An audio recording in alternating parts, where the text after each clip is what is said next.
Kasal ko ngayon. Kahit nabulag siya, dapat siyang pumasok para makasalo naman sa saya natin.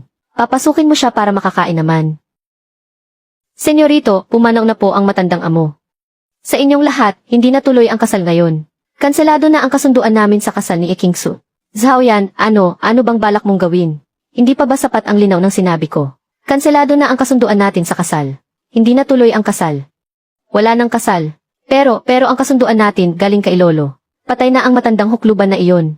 Kung hindi lang dahil sa kanya noon, gagamitin niya ang mana sa pamilya Zhao para pagbantaan ako. Sa tingin mo ba pakakasalan kita? May utang na bilyon-bilyon ang pamilya mo. Hindi ko gagamitin ang pera ng pamilya Zhao para lang ipantakip sa mga utang ng pamilya inyo. Bahala ka kung sino ang gusto mong pakasalan. Hindi ako magpapauto. Seryoso ba? Ganoon pala kalaki ang utang ng pamilya Ye. Nabalitaan ko na ang pinuno ng pamilya Ye at ang kanyang asawa ay ipinapatay raw, kahit na nakaligtas sila. Pero hanggang ngayon ay hindi pa rin sila ligtas sa kapahamakan. Kaya pala nawala ng pondo ang pamilya Ye at nabaon sa utang na bilyon-bilyon. Tapos ngayon, tinakwil pa sila ng pamilya Zhao sa kasal. Mukhang katapusan na ng pamilya Ye ng mudu. Siguradong babagsak ng todo ang presyo ng stocks nila bukas. Kapag hindi nila ito nalagpasan, tapos na talaga ang pamilya Ye. Kailangan kong magpakatatag. Itutuloy natin ang kasal, sino man sa inyo na naririto ngayon. Sino ang gustong magpakasal sa akin? Handa akong magpakasal kahit kanino.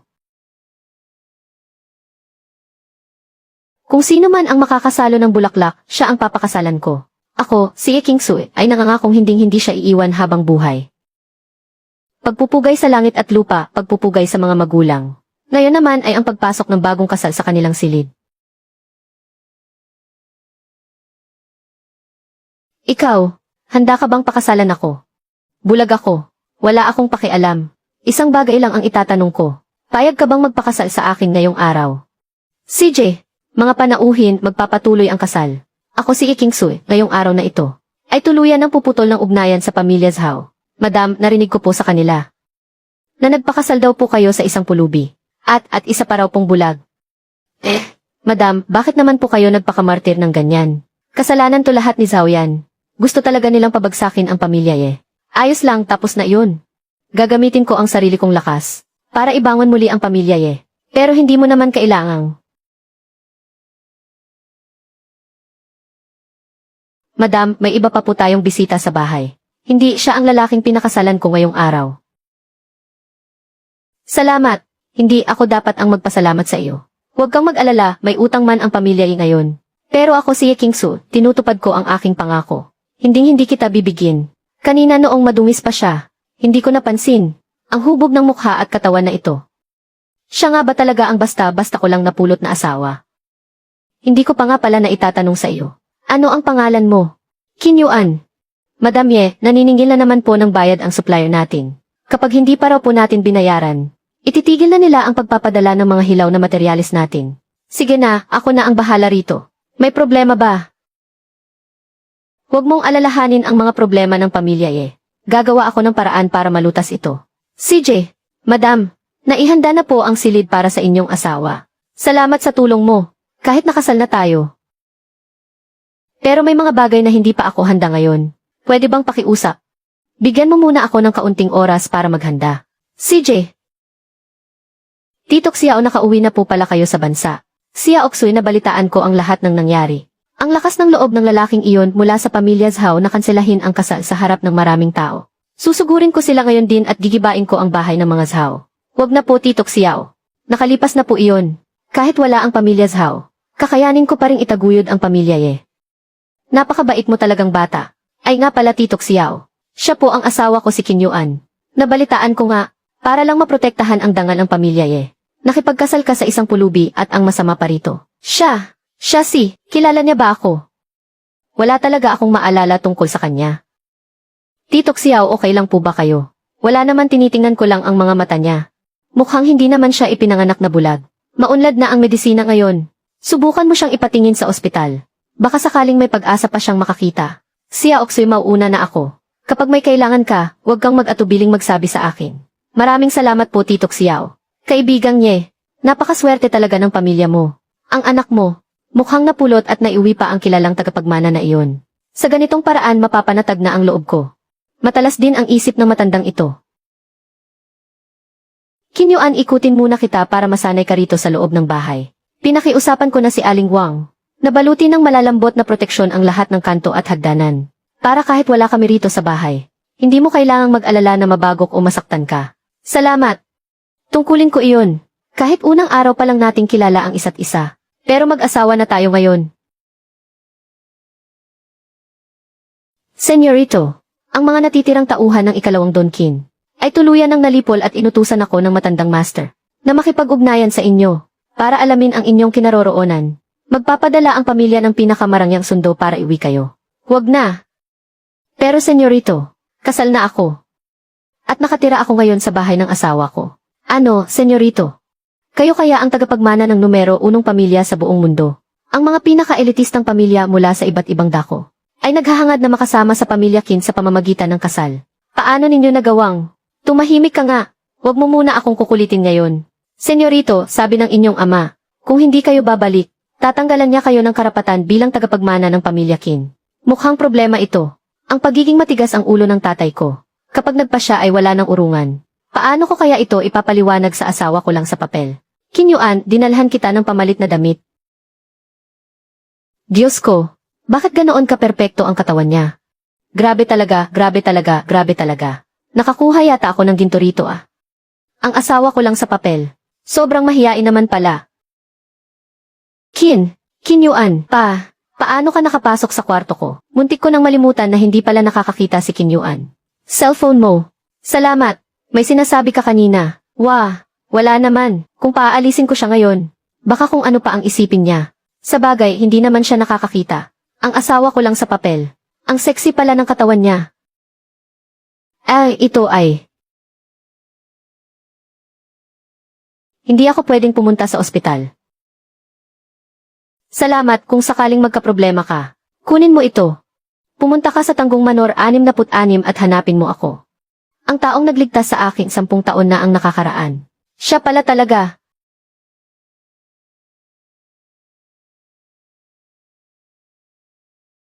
Pakiabot ang mensahe ko kay Papa. Kapag pinilit niya pa ako, ayoko na maging tagapagmana. Pero kung hindi niya ako pipilitin, isasama ko ang manugang niya pa uwi. At magkasama kaming uwi. Pero, walang pero. Seryoso ako. Senyorito, teka lang. Qin Yuan, pupunta ako sa zoo group ngayon. Para pag-usapan ang pakikipagtulungan natin. Mag-iingat ka dito sa bahay mag-isa. Makikipagpulong si King Sui para sa negosyo. Sa sitwasyon ng pamilya ngayon, hindi pwede. Kailangan ko siyang samahan at bantayan. Sasama ako sa'yo. Pero magtatrabaho ako doon.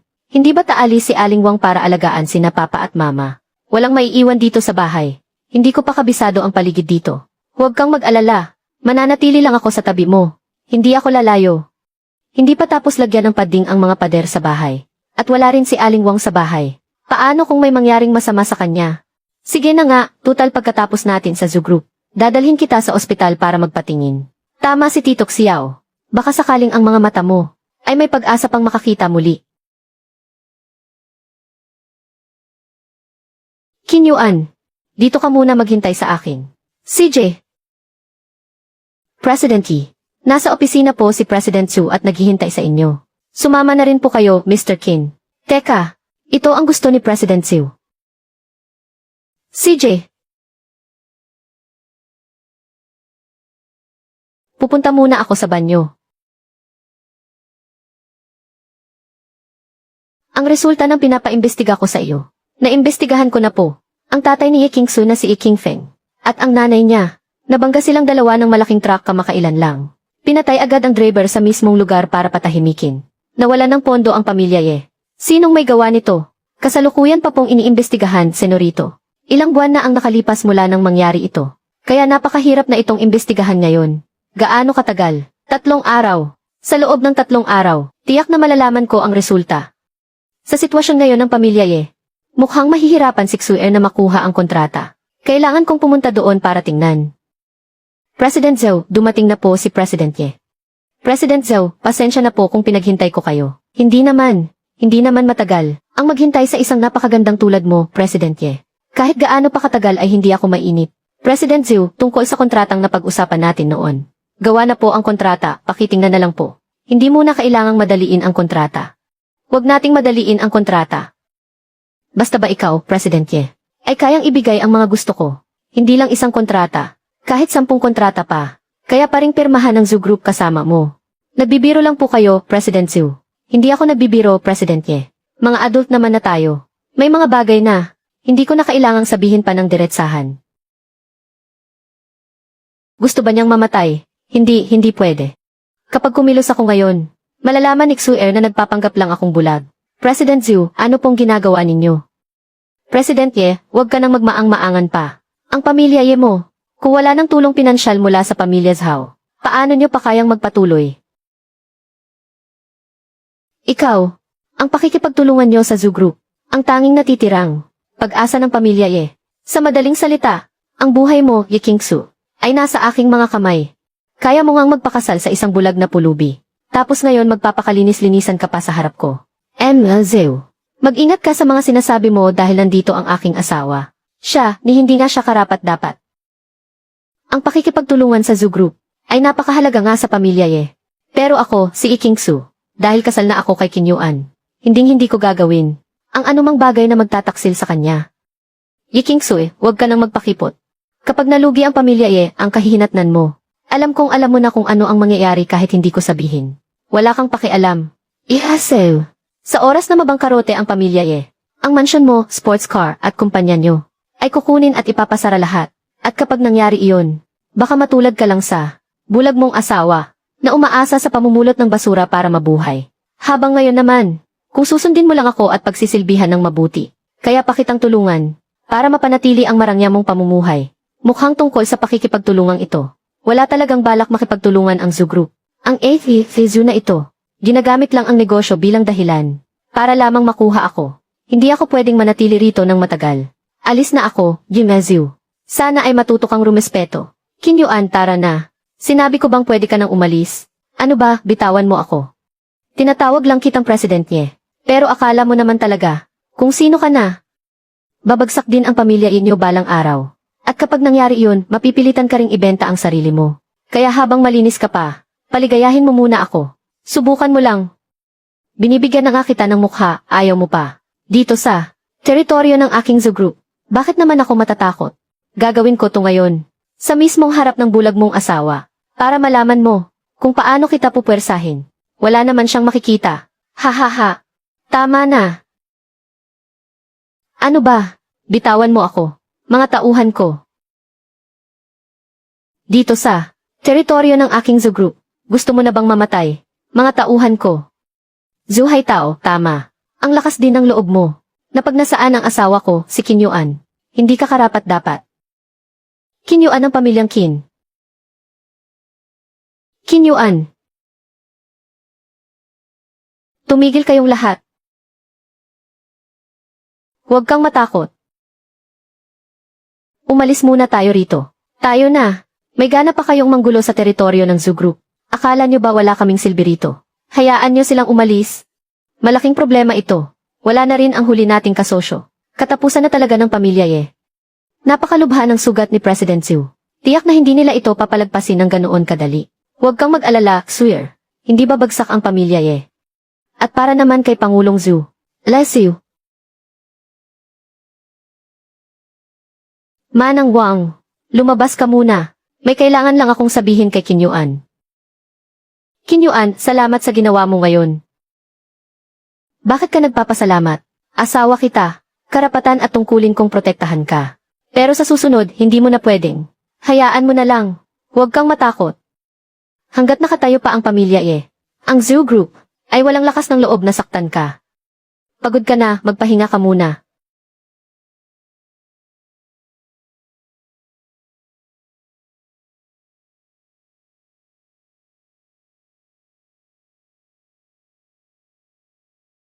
Napaka-inosente mo talaga. Sa sobrang pag-aalala mo, nilalagnat ka na ng mataas. Pero nagagawa mo pa rin akong aluhing muli. Gustong-gusto na kitang iuwi at alagaan habang buhay. Para maging isang masaya at walang inaalalang babae ka na lang. Mula ngayon, ako na ang bahalang magtanggol sa iyo. Senyorito, dalawang bagay. Una, Ipaglaho ang pamilya Zhu ng Mudu. At si Zhu Haitao sa Mudu. Opo, senyorito. Pangalawang bagay, mag-ayos ka sa pinakamalapit. Utusan mo ang kahit sinong pamilyang umaasa sa pamilya Qin. Kahit alin sa kanila. Sa ngalan ng pakikipagtulungan. Natulungan ng pamilya iyan na malampasan ang krisis na ito. Tulungan ng pamilya iyan na malampasan ang krisis na ito. Pero huwag mong hahayaang malaman ito ni Kingsu. Masusunod po. Tungkol sa bagay na ito, pwede nating ipagkatiwala ito sa pamilya Shen ng Mudu. Nagkataon kasing ang matandang pinuno ng pamilya Shen ay nailigtas ninyo ang buhay noon. Kaya araw-araw siyang humihingi ng pagkakataon para makaganti ng utang na loob sa inyo, senyorito. Sige po. Sandali lang po, senyorito. May kailangan pa po ba? Senyorito, tungkol po sa inyong ama. Ano na naman ang balak niya? Sabi po ng inyong ama, bibigyan ka raw niya ng 1 buwan. Para iwi rito si senyorita. Kung hindi ano? Sabi niya pagkatapos ng 1 buwan. Alin sa dalawa, ipakilala mo sa kanya si senyorita. O ipakikilala niya sa iyo ang bago mong madrasta. Hindi niya magagawa yan.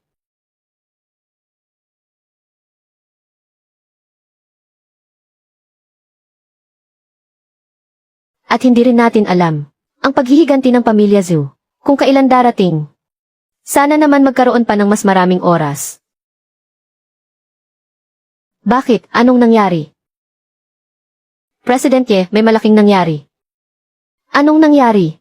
Ang Zhu Group, ang pamilya Zhu ng Magic City. Bigla na lang silang naglaho na parang bula sa loob ng isang gabi. Ano? Naglaho na parang bula. Ito, paanong naging posible yon? Talagang kahina-hinala po ito. At tuluyan ng hinarangan ang lahat ng balita tungkol dito. Pero ang Zhu Group, kilalang mapang-api at mayabang. Sa ganyang ugali nila, malamang na, may nabangga silang malaking tao noon. Isang malaking tao.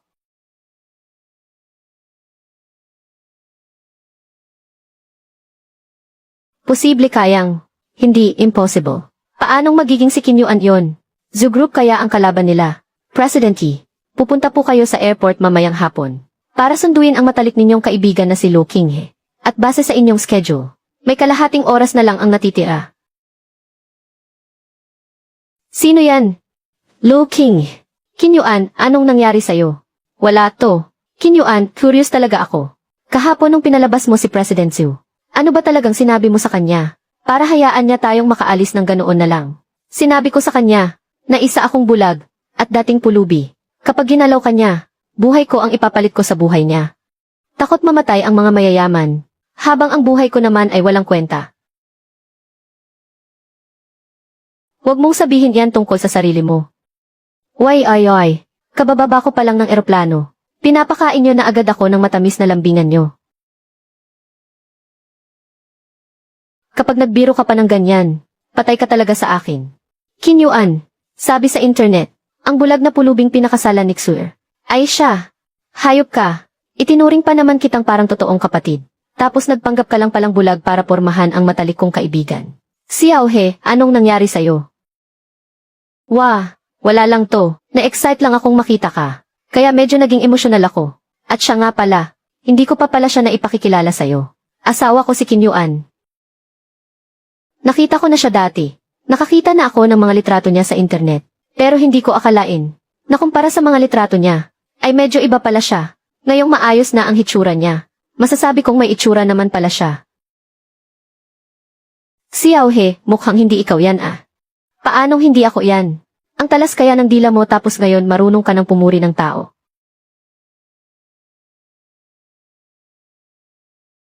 Qin Yuan, anong nangyari sa iyo? Magbabanyo lang. Sasamahan na kita. Sakto. Kailangan ko ring magbanyo. Ako na ang sasama sa kanya.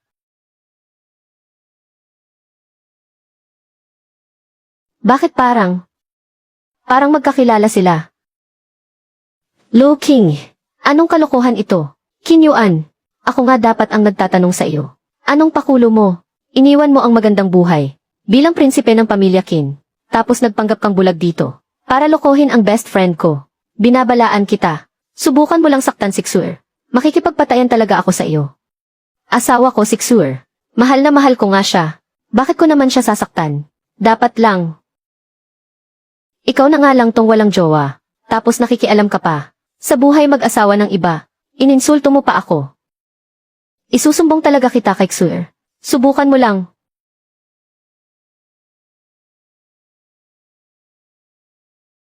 Bakit naman hindi? Qin Yuan. Natatakot ang iba sa iyo pero ako hindi. Mabuti pang pag-isipan mong mabuti. Kung ang intensyon mo ba talaga kay Xuer ay seryoso. Siyempre seryoso ako. Alang-alang sa pinagsamahan natin. Sa Grey Kingdom, noong sabay tayong nabaril, bibigyan kita ng payo. Payo. Pinakaayaw ni Xuer ang niloloko siya. Ano man ang dahilan mo sa paglilihim. Hinding-hindi niya iyon matatanggap. Qin Yuan, niloko mo siya. Kaya mas mabuti pang maloko mo siya habang buhay.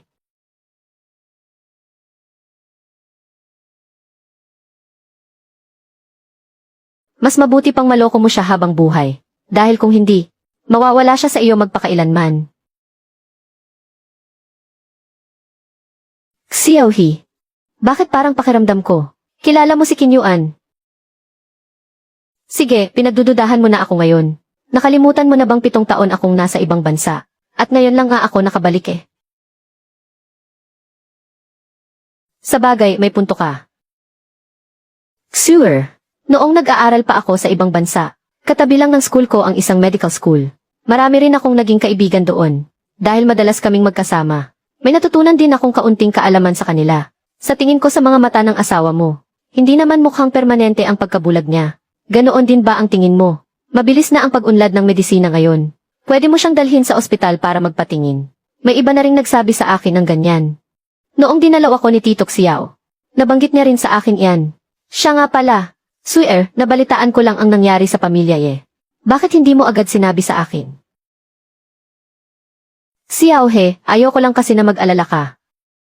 Xuer, ilang taon na ba tayong magkaibigan? Ang problema mo ay problema ko na rin. Kaya ko namang...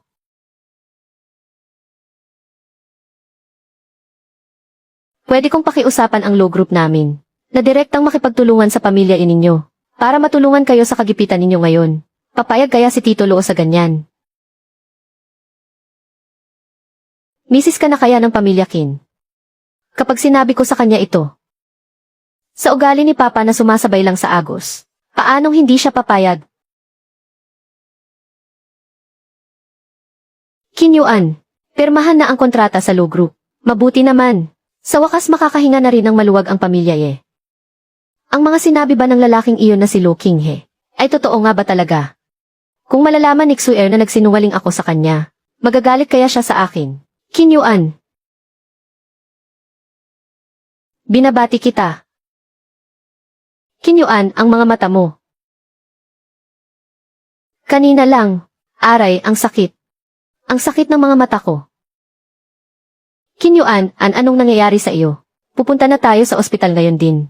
Ay ayos lang ako. Dating sakit ko na ito. Madalas talagang sumasakit ng matindi ang mga mata ko.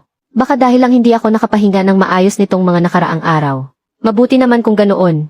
Tara na, uwi muna tayo. Dapat tayong magdiwang ng husto ngayon. Xuer.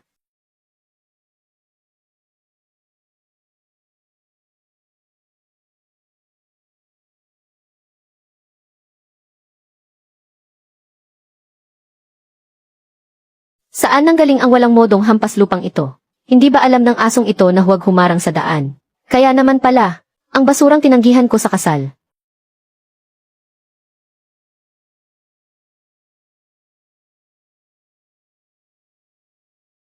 Sabi ko na nga ba, ang Luo Group.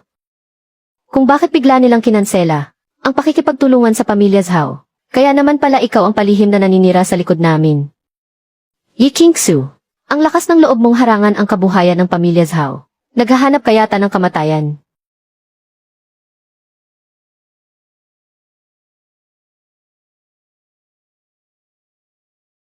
Lumayas ka. Sino ka ba sa akala mo? Para utusan ang isang tulad ko na lumayas. Yi Qingsu, mukhang ito na nga, ang nahanap mong, bulag at pulubing asawa mo. Hindi mo ba sinabi sa kanya na ang pamilya Zhao ko, ay kayang-kaya siyang durugin sa isang galaw lang ng aking daliri? Qin,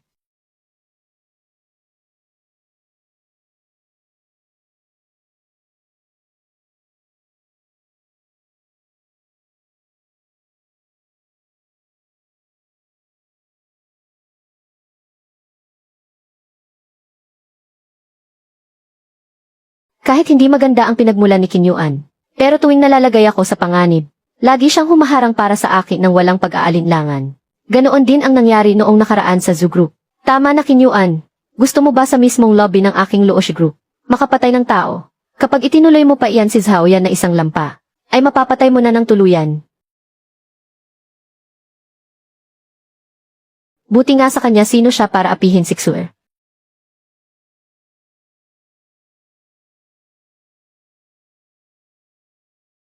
Tama na.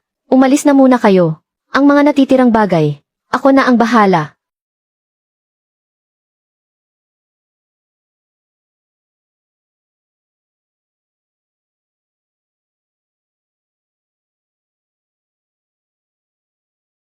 Lu King, ito ba ang paraan ng iyong Luoshi sa pagtrato sa inyong kasosyo sa negosyo? Kasosyo ba kamo hindi na ngayon?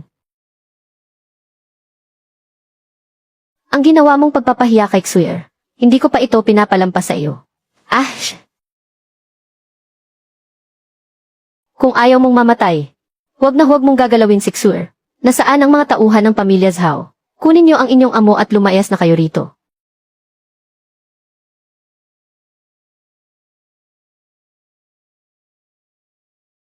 Lu King, humanda ka sa akin.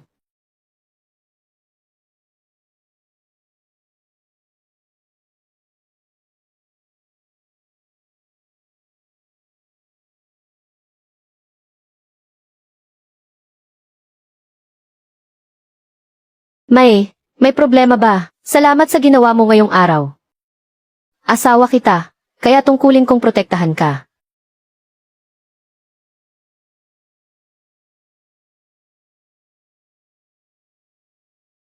Sasagutin ko lang muna itong tawag. Sinabi ko na sa iyo ang problema tungkol sa pondo. Gagawa ako ng paraan. Ang pamilya ngayon ay nakuha na ang pakikipagtulungan sa Luoshi. Kaya madali nating malalampasan ang krisis na ito. Young Master, ilang araw ko nang ipinapagawa sa iyo ang paglutas sa krisis ng pamilya Nasaan na ang balita? Young Master, ang bagay na iyon ay akin nang. Naasikaso ko na. Ang matandang ginoo ng pamilya Shen ay nakarating na sa Mudu. Sisiguraduhin kong bukas ay mabibigyan ko kayo ng kasiya siyang paliwanag. Mabuti pa nga.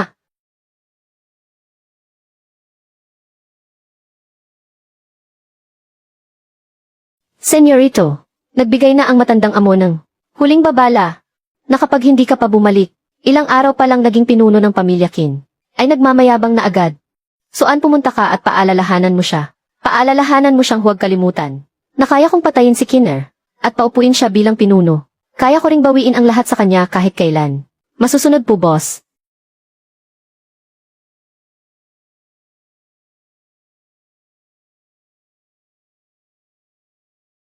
Uminom ka muna ng tubig. Kalahating oras pa ang biyahe. Salamat. Ang batang siksuan talaga. Sinabing aayusin niya raw ito ngayon. At pinag-iingat pa ako sa paligid ko. Ano ba talagang binabalak niya? Hindi ba talaga siya nakakakita? Bakit parang pakiramdam ko ay may mali talaga rito? Itigil mo ang sasakyan.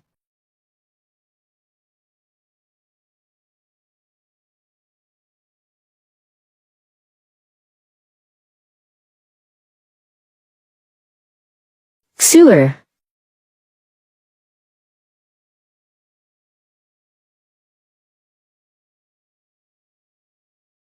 Kaya naman pala.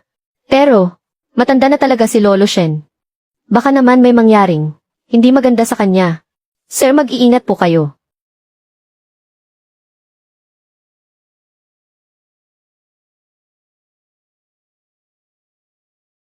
Lagot na. Napakaraming tao rito. At napakaraming sasakyang dumadaan. Bulag pa naman si Sir. Kapag may nangyaring masama sa kanya, paano ko ito ipapaliwanag kay President Yi? Sir.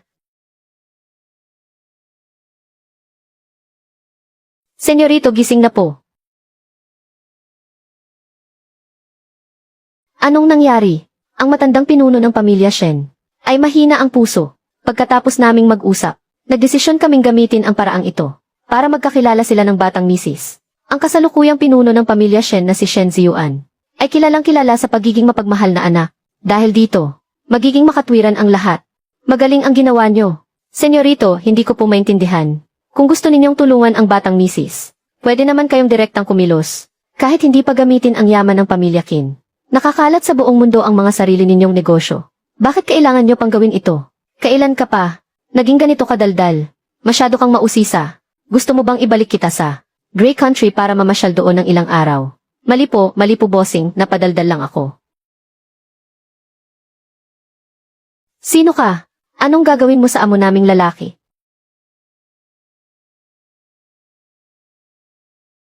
Ano ang nangyayari rito? Patay na kaya ang matandang ito?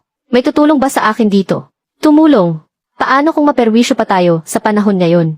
Kahit ano pwedeng mangyari, itataya mo ba ang buhay mo? Para lang mapatunayang mabuting tao ang matandang iyan. Lolo, okay lang po ba kayo?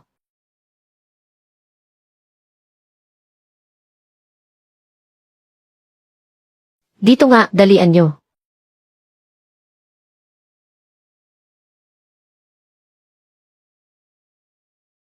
Ikaw ba ang tumawag ng ambulansya? Opo. Sumakay na kayo sa sasakyan para masabi nyo ang detalye ng kalagayan ng pasyente sa amin. Pero hindi pwede si Kinyuan. Buhay ang nakasalalay rito. Hindi naman na bata si Kinyuan. At dahil kasama ko naman siya sa sasakyan, magiging maayos din ang lahat.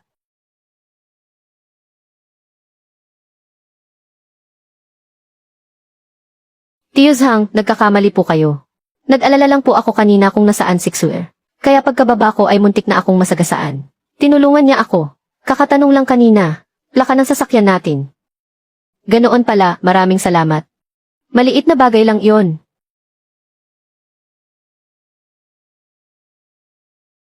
Maayos naman ang lahat.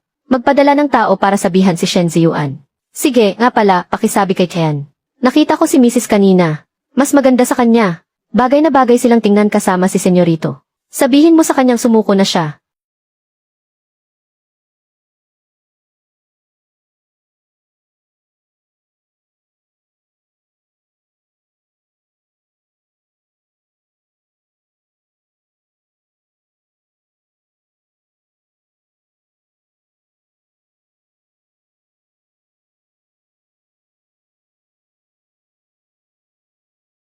Yi Kingsu.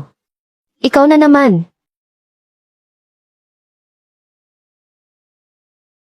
Yi Kingsu. Ikaw mismo, na nagpilit magpakasal sa isang bulag, at nagsabing sa akin, at sa pamilyang Zhao ay makikipagputol ka na ng ugnayan. Hindi ko akalaing kasal ka na pala, pero hinahabol-habol mo pa rin ako. Yi Kingsu. Siya pala yung napahiya ng kanselahin ang kasal sa harap ng marami. Presidente ng Yi Corporation.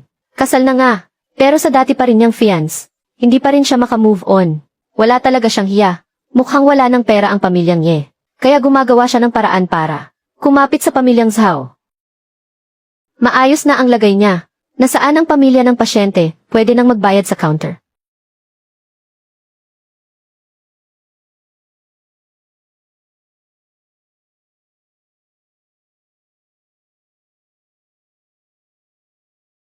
Kumusta po ang lagay ng tatay ko? Agad niyo siyang nadala rito. Walang dapat ipag-alala. Siya si chairman ng Shen Group. Shen Ziyuan. Ang babaeng yan na si Kingsu. Napakaswerte naman niya, bakit ganito? Teka, may ideya ako. Sino ka? Dahil wala namang nangyaring masama sa matanda. Mabuti naman at mapapanatag na ako. Anak ka niya, di ba? Dahil nandito ka na, mauuna na akong umuwi. Sandali lang. Ikaw ba ang nagligtas sa aking ama? Maliit na bagay lang po iyon. Maaaring maliit na bagay lang iyon para sa iyo. Pero para sa aming pamilya Shen, napakalaki ng utang na loob na ito. Tiyak na susuklian ng pamilya Shen ang kabutihan mo.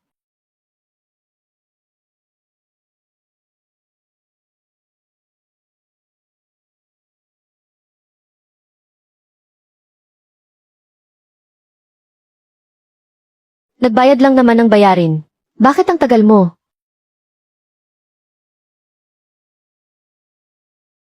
Ikaw, sinabi ko na sa iyo, walang pag-asa sa ating dalawa. Ako si Zhao Yan, ay isang disenteng tao na may prinsipyo. Pakiusap, lumayo ka sa akin. Zhao Yan, anong pinagsasabi mong kalokohan dyan? Sino siya? Paumanhin sa eksenang ito, Chairman Shen. Siya ang dati kong kasintahan. Yi King-su. Kasal na siya ngayon sa iba. Pero sige pa rin ang paghahabol niya sa akin.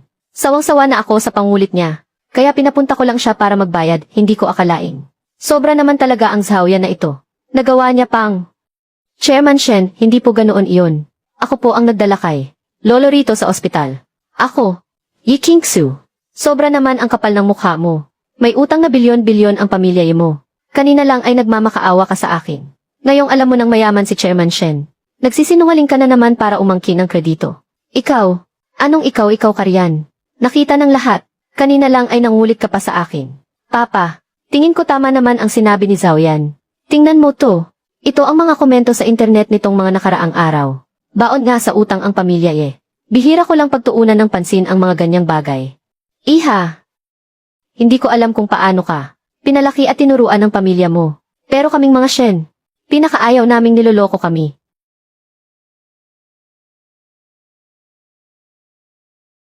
Senorito, dahan-dahan lang po kayo. Baka mapahamak po kayo dahil hindi kayo nakakakita. Malulutas na rin sa wakas ang krisis ng pamilya Gustong-gusto ko nang makita ang magiging reaksyon ni Xuer kapag nalaman niya ito. Yi King-su, tama na iyan. Ayoko nang makipag-aksaya ng laway sa'yo. Kahit nakulitin mo pa ako, o agawin ang pakikipagtulungan sa pamilya Zhao ko. Kaya ko pa ring palampasin ang lahat ng yan. Pero hindi ko hahayaang gawin mong tanga ang lahat ng tao. Zhaoyan, ikaw na sinungaling at mapanirang puri. Tumahimik kayong lahat. Kung gusto ninyong mag-away, umuwi kayo at doon mag-away. Huwag ninyong gambalahin ang pahinga ng ibang pasyente. Ang tatay ko po, kumusta siya? Ligtas na po ang pasyente. Magigising na rin siya mamaya-maya lang. Pwede na siyang bisitahin ng pamilya niya. Pero bawal na bawal ang maingay dito. Kinyuan, bakit ka nandito? Dahan-dahan lang. Hindi ka nakakakita. Huwag kang basta-basta lumakad. Nasaktan si Xuer. Hindi pwede. Hindi ko pwedeng ipaalam sa kanya. Sabi ko sa'yo huwag kang tumakbo ng ganyan kabilis. Hindi ka ba nasaktan? Maayos lang ako, pero ikaw. Ako, bakit? Anong mayroon sa akin? Yung boses mo. Mabuti na lang at hindi niya nakikita. Kundi mag-aalala na naman siya. Ayos lang ako. Talagang ayos lang ako. Pero yung boses mo, parang iba ang tunog. Nagmadali lang kasi akong tumakbo. Hinihingal pa ako. Huwag ka nang mag-aalala ng kung ano-ano. Tara na. Tingnan mo kung gaano ka nagmamadali. Uminom ka muna ng kaunting tubig. Uwi na tayo. Punta lang muna ako sa banyo.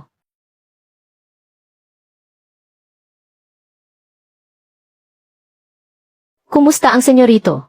Ang senyorita at ang pamilya Shen. May nambugbog kay Xuer. Ano? Senyorito, maghintay po kayo. Iimbestigahan ko kaagad ito. Kahit sino pa siya, na maglakas loob na saktan ang senyorita. Papatayin ko talaga ang tarantadong yun.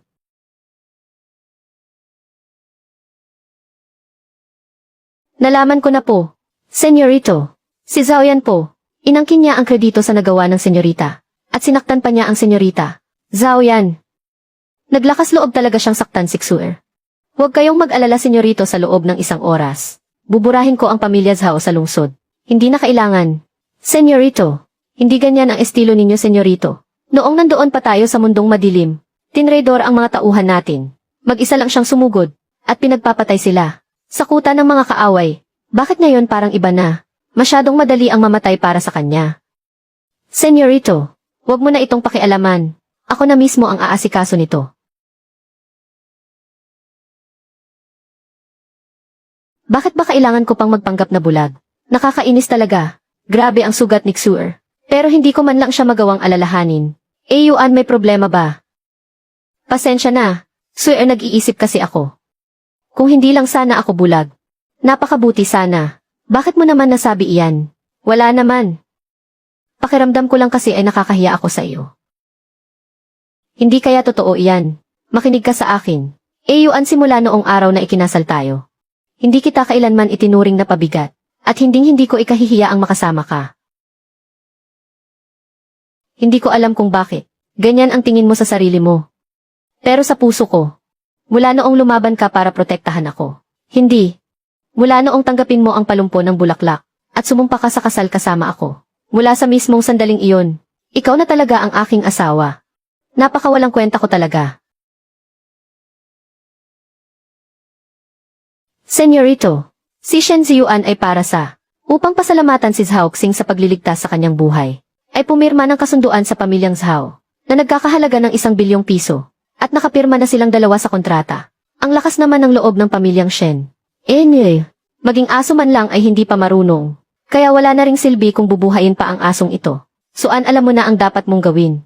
Masusunod po, iyan po ang buong kwento. Nakuha ng pamilyang Zhao ang pamumuhunan mula sa grupong Shen. At nagsimula na silang pumasok sa mga negosyo. Katulad ng sa atin, may nagaganap na price war. President Ye, kung hahayaan nyo lang na magpatuloy ito, malalagay sa panganib ang kumpanya. Alam ko na, gagawa ako ng paraan. Pero President Ye, kayo po. Bumalik ka muna sa trabaho mo. Mama, Papa, palagi niyo pong sinasabi sa akin na gumawa lang ng mabuti, nang walang hinihintay na kapalit, na kung ano ang ginagawa natin, ay nakikita ng langit. Pero bakit? Lolo, gising na po kayo. Kami ni Papa, halos mamatay sa takot dahil sa inyo. Kayo talaga, Lolo. Napakayaman naman na ng pamilya natin. Pero hindi niyo pa rin mapigilang mamulot ng mga lumang bote at lata. Ayos lang ako, inantok lang talaga ako. Kaya nakatulog ako sa kalsada. Lolo, ano pong hinahanap niyo? Xiao Feng. Yung naghatid kay Lolo sa ospital. Nasaan na yung batang babae na yun? Batang babae. Lolo, baka po nagkakamali kayo. Ang nagdala sa inyo rito sa ospital ay si Zhao yan ng pamilyang Zhao ng Mudu. Hindi isang batang babae. Impossible. Nung bigla akong matumba, gising pa ang diwa ko. At nakita ko talaga ng sarili kong mga mata na isang batang babae ang tumakbo para iligtas ako. Kasing edad mo lang siya. Yung batang babae na sinasabi ni Lolo, hindi kaya si King Su yun? Lolo, tingnan niyo po, siya ba yun? Tama, siya nga ang nagligtas sa akin. Xiao Feng, bilis, tulungan mo akong bumangon. Gusto ko siyang puntahan para magpasalamat ng personal. Huwag na. Sino ka ba? Sino ang may sabing pwede kang pumasok dito? Siya nga, ang tagapagmana ng pamilya Qin. Ang pinuno ng Grey Realm. Noong nanganib ang buhay ko sa Grey Realm, siya ang nagligtas sa akin. Senorito. Huwag mo akong tawaging senorito, hindi ka karapat-dapat. Sandali lang, pare. Ano ba ang ipinagmamalaki mo dyan? Ang tanda-tanda na ng lolo ko. At maayos siyang nakikipag-usap sa iyo, tapos ikaw ay nagmamalaki pa rin. Akala mo ba ay ganoon lang kadaling tapakan ang pamilya Shen? Lolo, nagkakamali po yata kayo. Ang nagdala sa inyo rito sa ospital ay si Zhao yan ng pamilya Zhao mula sa Mudu. Senorito, ang tungkol sa bagay na ito ay, baka mayroon lang pagkakamali. Pagkakamali. Noon, lumuhod ka sa harapan ko, at untog ulo kang nagmakaawa. Para lang maging aso ko. Ikaw, Xiao Feng, manahimik ka nga. Senorito, ang tungkol dito. Iimbestigahan ko agad. Huwag na. Dahil kahit sa pagiging aso, ay hindi niyo pa rin magawa ng maayos. Huwag na lang kayong maging aso. Babawiin ko ang lahat ng ibinigay ko sa inyo. Wawasakin ang pamilya Qin. Ang Shen Group ninyo. Lolo, anong nangyayari sa inyo? Tapos na ang pamilya Shen.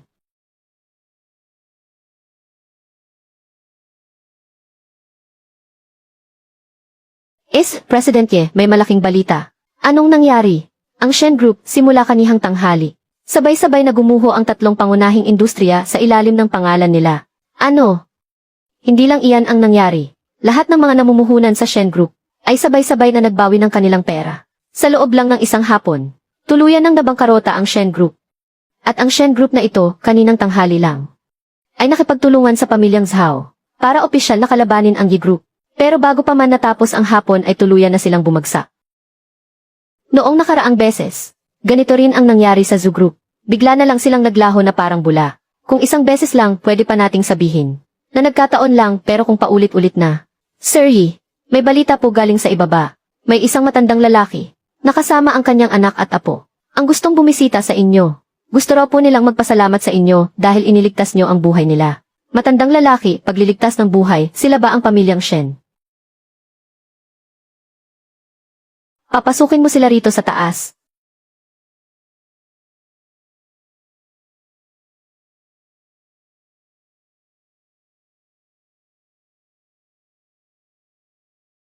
Mga walang kwentang hindi alam ang tama sa mali, lumuhod kayo. Ano to? Ano ang ibig sabihin nito? Ang mga nangyari sa ospital. Nabalitaan ko na ang lahat. Pumunta ako rito ngayon para personal na magpasalamat sa iyo. At para isama rin ang gunggong na walang pakiramdam na to. Para humingi ng paumanhin sa iyo. Hindi mo na kailangang magpasalamat. At tungkol naman sa paghingi ng tawad, hindi ko alam kung ano ang maling akala ninyo. Ang mga problema ng pamilya Shen ay walang kinalaman sa akin. Kahit ang pamilya ko na pamilya Ye ay hindi maisalba ang sarili ngayon. Kaya wala kaming kakayahang mang-api ng iba. Siyempre may kinalaman ito sa iyo. Hindi mo lang alam na ang tunay mong pagkakakilanlan. Kapag nalaman ng iba ay kayang takutin ng mamatay ang maraming mayayamang pamilya.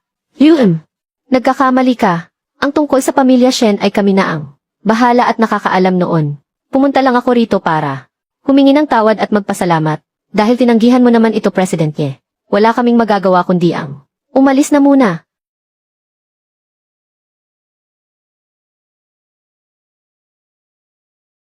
Walang hiyang bulag na to.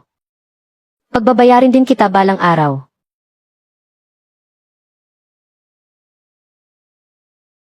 Qin Yuan.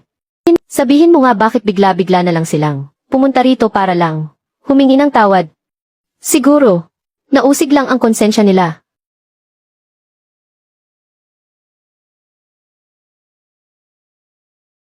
Young Master, si matandang Shen ay nakaluhod na ng 10 oras. Kahit anong pilit namin ay ayaw niyang tumayo. Hayaan mo siyang lumuhod kung gusto niya. Sabi niya gusto ka raw niyang makausap. Alang-alang sa pinagsamahan natin noon.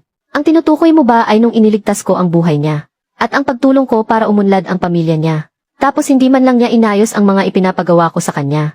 At sinaktan pa ang asawa ko. Iyon ba ang sinasabi mong pinagsamahan natin, yung pinagmukha niya akong tanga? Opo, senyorito. Alam ko na ang gagawin ko. Kung ayaw niyang umayos, ikaw na ang umayos sa kanya.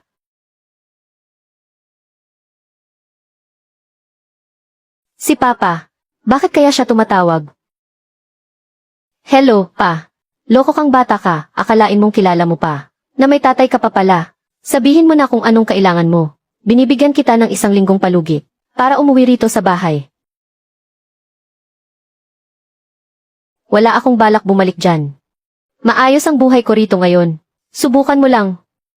Bakit naman hindi? Huwag mong kalilimutan na ako pa rin ang pinuno ng pamilyang Qin. Umaasa ka lang naman sa kapangyarihan ng pamilya natin. Habang nagtatago ka sa ibang lugar gamit ang ibang pangalan. Masaya ka ba sa pagpapanggap mong mahina para lang makaisa sa iba? Gusto mo bang subukan ko? Itigil ang lahat ng suporta sa iyo ngayon din. Mukhang masyado ka nang matagal na namumuno sa pamilya. Kaya marami ka nang nakakalimutang bagay. Anong sabi mo, bata ka? Kung hindi lang dahil sa huling habili ni Mama bago siya mamatay, na nag-aalala pa rin para sa iyo, at nakiusap na alagaan kita, ang posisyon bilang pinuno ng pamilyang Qin. Kahit aso ay kayang maupo dyan.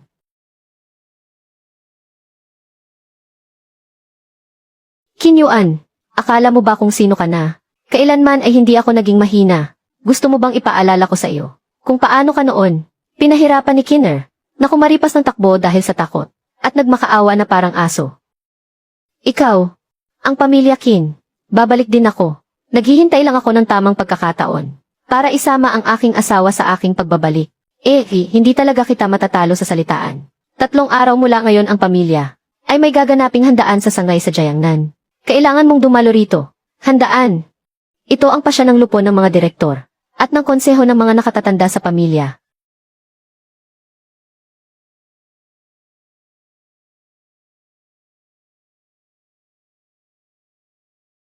Binibining Ye.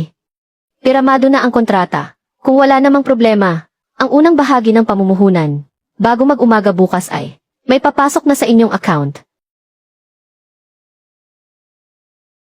Sa wakas, maisasalba na talaga ang pamilya Ye. Maraming salamat po, President Qin. Kung may oras po kayo, naghanda kami ng salo-salo mamayang gabi, para magpasalamat sa inyo. Kahit gipit ang pamilya Ye, ang nararapat na kagandahang asal, ay hindi pa rin mawawala. Salo-salo. Ang magpalibre sa batang ginang ng pagkain. Karapat-dapat ba ako roon? Hindi na kailangan ang salo-salo. Nagmamadali ako. Tungkol naman sa susunod nating pagtutulungan. May iba nang makikipag-ugnayan sa inyo.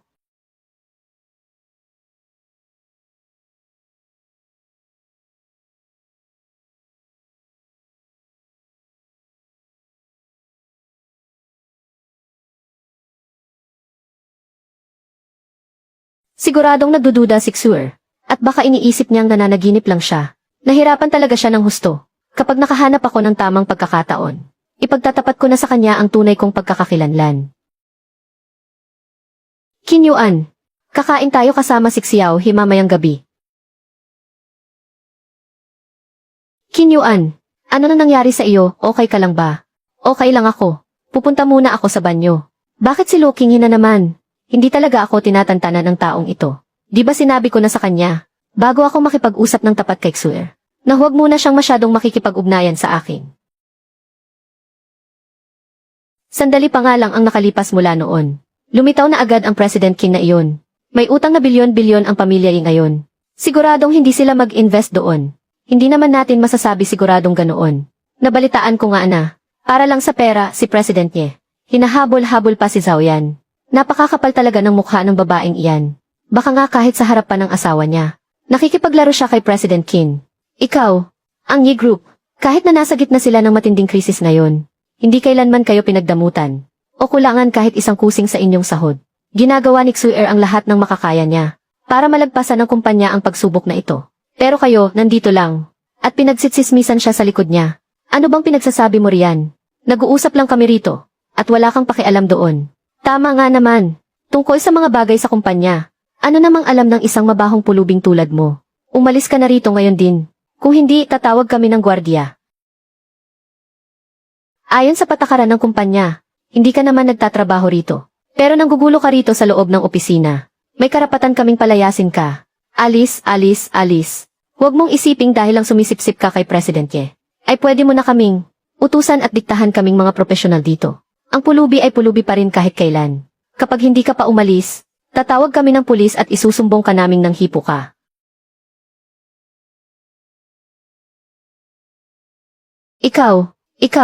Ikaw, gwardiya, nasaan ba ang mga gwardiya? Dali, hulihin niyo siya. Anong nangyayari dito?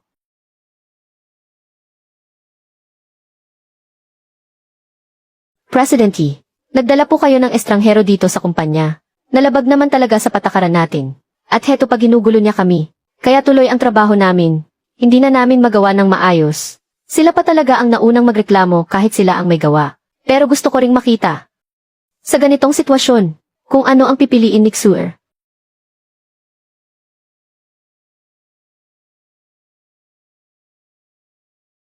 Hindi rin natin sigurado yan. Nabalitaan ko ngang dahil sa pera si President Ye, ay naghahabol pa rin kay Zhao Yan. Napakakapal talaga ng mukha ng babaeng yan.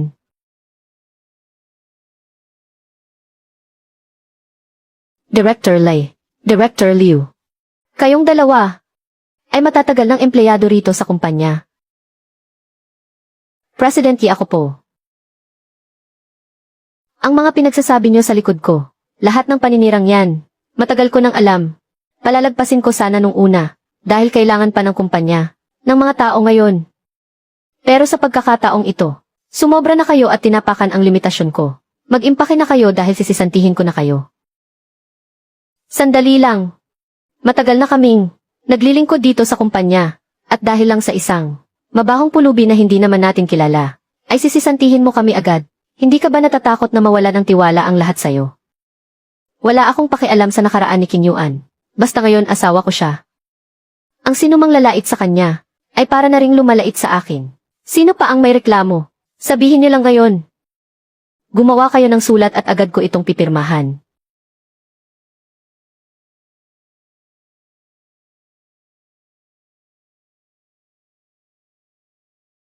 Hindi ko akalaing ang cute at inosente kong asawa. Meron din pala siyang ganyang mapagmataas at malamig na panig. Una sa lahat, nagpapasalamat ako sa inyong lahat. Sa inyong pagtitiwala sa kumpanya. Ang Yi Group ay nakakuha ng bagong puhunan. Nalutas na rin ang matinding krisis na kinakaharap natin. Lahat ng nagpa siyang manatili ay makatatanggap ng 30% taas sa sahod. Ang galing mo, Boss Ye. Ang galante naman ni Boss. Pero may isang bagay lang akong gustong linawin sa inyo ngayon pa lang. Kung sino man ang mga has na magsalita ng masama laban kay Qin Yuan sa susunod, humanda kayo sa kahihinatnan ninyo. Hindi ko akalain na darating ang araw na may magtatanggol din sa akin. Pero ang sarap pala sa pakiramdam na may asawang sumusuporta sa likod ko. Mukhang hindi naman masama.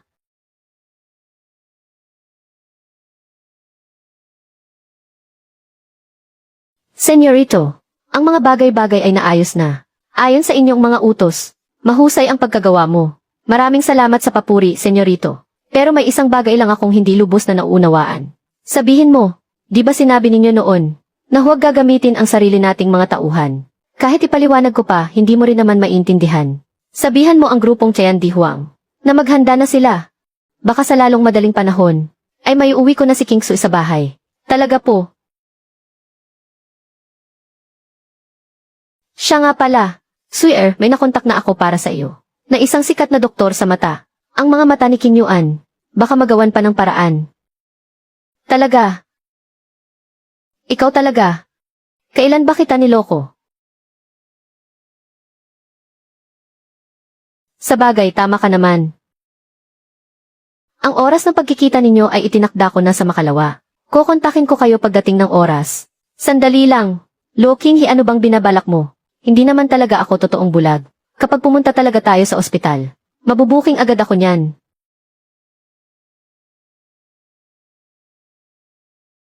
Lo Qinghe, ano na naman bang kalokohan ito? Qin Yuan, nagmamagandang loob lang naman akong tulungan ka. O baka naman, balak mo pang magkunwari sa harap ni Xuer, na bulag ka habang buhay. May sarili akong plano. Sus, tumigil ka nga. Kung hindi ka man kilala ng iba, ako pa ba ang hindi makakakilala sa iyo? Kung may paraan ka talaga, hindi ka na sana nakasalaming maitim hanggang ngayon. Ikaw talaga, ganito na lang ang gagawin natin. Galit na galit si Xuer sa sinungaling. Tutulungan kita sa pagkakataong ito. Pero kapag nalaman ko sa susunod, na may nililihim ka pa sa kanya, pagbabayarin talaga kita sa lahat ng atraso mo sa akin. Teka lang. May kailangan ka pa ba? Pagkatapos ng 3 araw ang Jiangnan branch ng pamilyang Qin, ay magdaraos ng Haishansheng. Pinapupunta ako doon ng konseho ng mga nakatatanda sa pamilya. Wala akong pakialam kung anong paraan ang gagawin mo. Basta huwag mong hahayaang pumunta si Xuer doon. Ano ba naman? May utang ba ako sa iyo at kung mag-utos ka ay ganyan? 3 taon na ang nakalipas. Sa Grey World, ang balang sinalo ko para sa iyo. Patas na tayo. Sige, payag ako. Pero ngayon lang ito at hinding-hindi na maulit.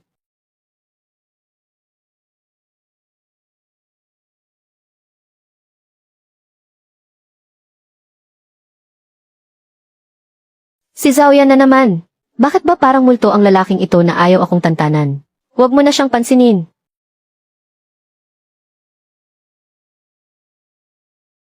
Yi Qingsu. Ang ganda namang babae. Hindi rin papahuli yung kasama niya. Parehong napakaganda. Anong nangyayari? Young Master Qin. Ito nga, yung babaeng tinanggihan ko pakasalan. Yi Qingsu. Siya nga. Yung career woman na, nagpakasal sa isang pulubi. Young Master Qin, pumunta na muna tayo sa private room. Kapag kasama ang mga ganyang tao, nakakamalas lang kapag tumagal. Teka lang. Sasamahan niya ako ngayong gabi. Yi Qingsu, ikaw na hampas lupang to. Napakaswerte mo naman, na nagustuhan ka pa ng Young Master ng pamilya Qin. Ito na ang pagkakataon mo, para umasenso ng husto. Kahit tira-tira lang ni Young Master Qin, na ibigay niya sa inyo, ay sapat na para maisalba ang pamilya mo. Huwag na. May asawa na ako. Nandito lang ang asawa ko. Umalis na kayo. Ito ba yung bulag niyang asawa? Medyo pamilyar ang mukha niya ah. Hayaan mo na nga. Isang mabahong pulubi lang naman siya. Siguro dati ko lang. Nakita ang litrato niya sa internet. Ang babae mo. Akin na siya. Magkano ba ang gusto mo? Hoy bata. Huwag kang masyadong matigas ang ulo. Si Young Master Qin ay ang Young Master ng pamilya Qin. Ang pinakamakapangyarihang pamilya sa buong mundo na nagtatago sa dilim. Isang pitik lang ng daliri nila. Kaya ka na nilang burahin sa mundo ng 100 beses. Ang magustuhan niya ang babae mo ay isang malaking karangalan para sa iyo. Mukhang may magandang palabas na mangyayari ngayon. Ang tagapagmana ng mismong pangunahing pamilya. Ang tunay na tagapagmana ng pamilya ay hinahamon lang pala ng isang ewan kung pang ilang henerasyon na nagmula sa malayong kamag-anak. Isang hamak na malayong pinsan na nagmamarunong. Tieke. Qin Yuan, tignan natin kung paano ka pa magpapanggap ngayon.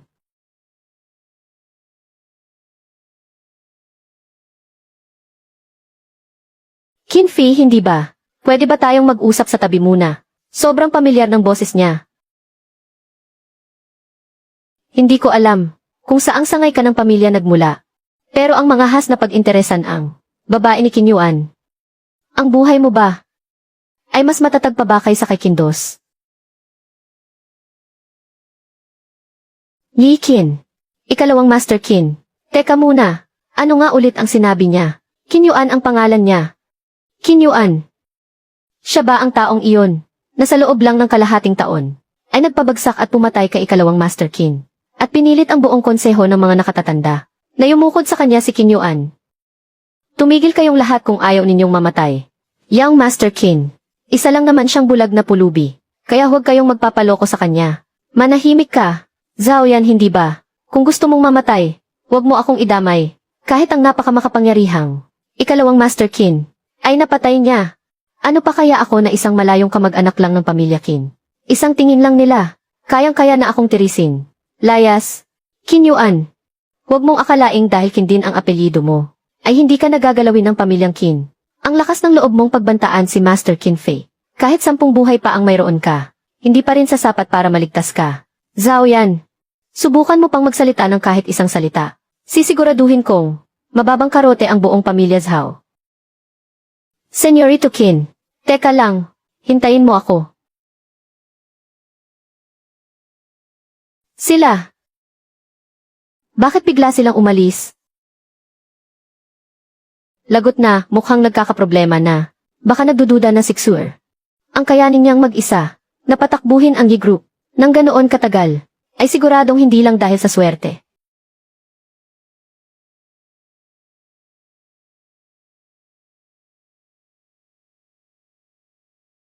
Yuan.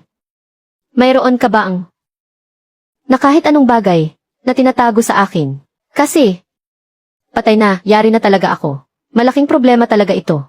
Kapag nalaman ni Xur na nagsisinungaling ako sa kanya, siguradong magagalit siya sa akin. Anong gagawin ko? Anong gagawin ko ngayon? Ang sinasabi ko lang naman sa kanya, pag-isipan mo munang mabuti bago ka sumagot.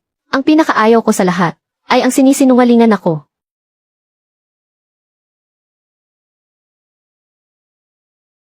Hello, Manang Wang. Bakit po? Senyorita, gising na po si Madam. Ano? Pupunta na ako riyan ngayon din.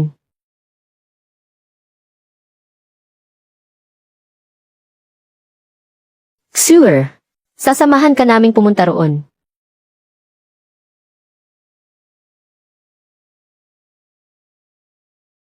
Manang Wang, ang mama ko. Senyorita, katutulog lang po ng senyora. Doktor, tapos na siyang suriin. Maliban sa katawan niya, na medyo nanghihina, wala naman nang dapat ipag-alala.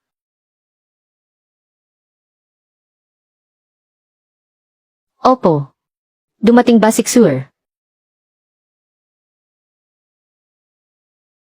Lalabas muna kami. Mag-usap muna kayo ng mabuti.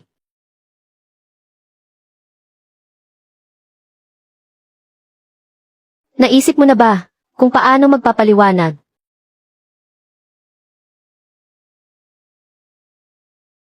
Sa puntong ito, ang magagawa lang natin ay sumabay na lang sa agos.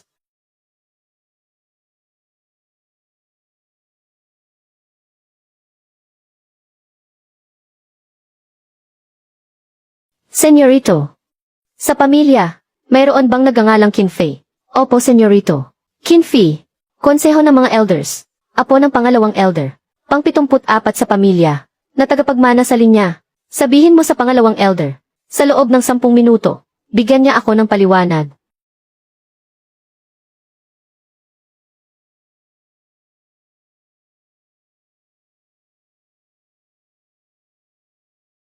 Qin Yuan, sumunod ka sa akin sa loob. Gusto kang makita ni Mama.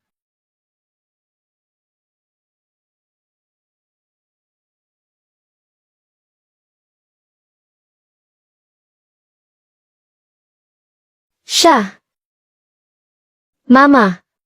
Ako po ang asawa ni Xur. Ako po si Qin Yuan. Hay. Ang tungkol sa inyo. Naikwento na sa akin ni Xur. Anak. Hindi mahalaga ang pinagmulan mo. Basta't handa kang Mahalin at alagaan si Xue ng buong puso. Masaya at kontento na ako. Ma, huwag kayong mag-alala. Hindi ko hahayaan si Xue na maapi kahit kaunti.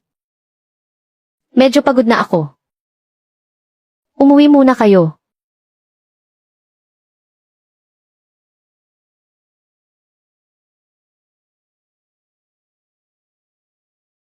Senyorito, ang nangyari ngayong araw ay dahil sa kakulangan ko sa pagdidisiplina. Tinanggal ko na ang trust fund ng pamilya ni Kinfei. Nagmamakaawa lang ako, senyorito.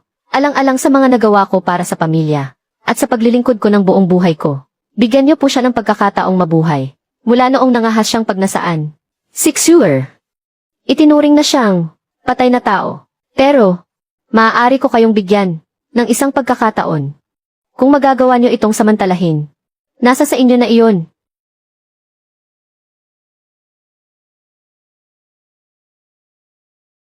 Qin Yuan, mag-usap tayo. Xue,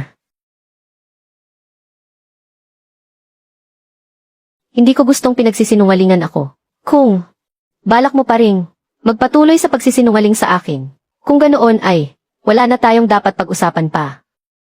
CJ, sa totoo lang, nitong mga nakaraang araw, may mga napapansin din akong kakaiba. Kung ang dating ako ito, marahil ay hindi ako magdududa. Pero simula nung maaksidente sina mama at papa, ako lang mag-isa, na nagtaguyod sa pamilya kaya pinilit ko ang sarili kong maging mapaghinala sa lahat. Bago ka magsalita, lilinawin ko lang ito sa iyo. Pwede mong huwag sabihin ang kahit na ano sa akin. Pero kung magsasalita ka, sana naman, sa pagkakataong ito, huwag mo na akong pagsisinungalingan. Ako, hindi kita lolokohin. Hindi ka palabulag. Noong nakaraang mga taon dahil sa ilang bagay, ang aking mga mata ay nabulag nga ng 3 taon. Pero gumaling na ito ngayon. Ipagpatuloy mo. Ano pa ba ang mga bagay na inilihim mo sa akin? At saka, gusto kong malaman kung ano ang pakay mo sa paglapit sa akin. Ano ba talaga iyon? Ang biglaang pag-ahon ng pamilya sa krisis ay may kinalaman din sa iyo, diba? Xiaohi, siguro naman ay sinabi na niya sa iyo na ayaw kong niloloko ako. Pero para lang sa gabing ito. Basta sabihin mo lang ang totoo. Maaari ko pa ring isipin na hindi mo kailanman ako pinagsinungalingan. Sa huli talaga, ayaw pa rin niya na magtapat sa akin.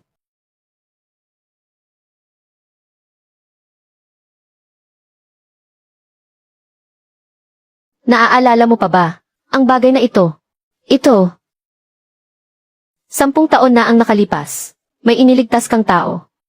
Sa labas ng lungsod, sa tabi ng abandonadong construction site, sa loob ng kanal.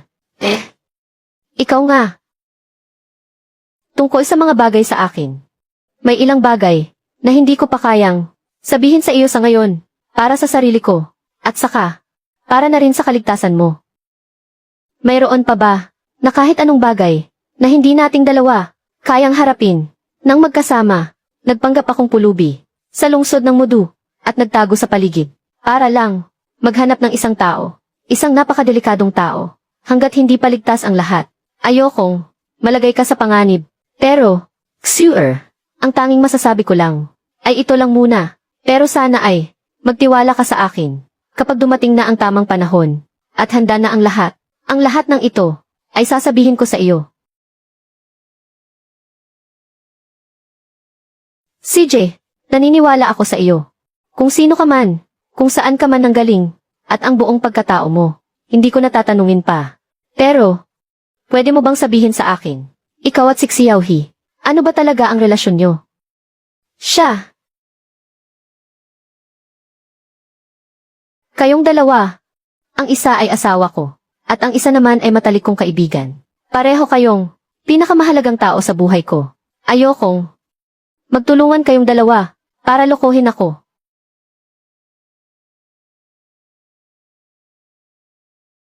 Kami ay dating magkasama sa iisang pangkat.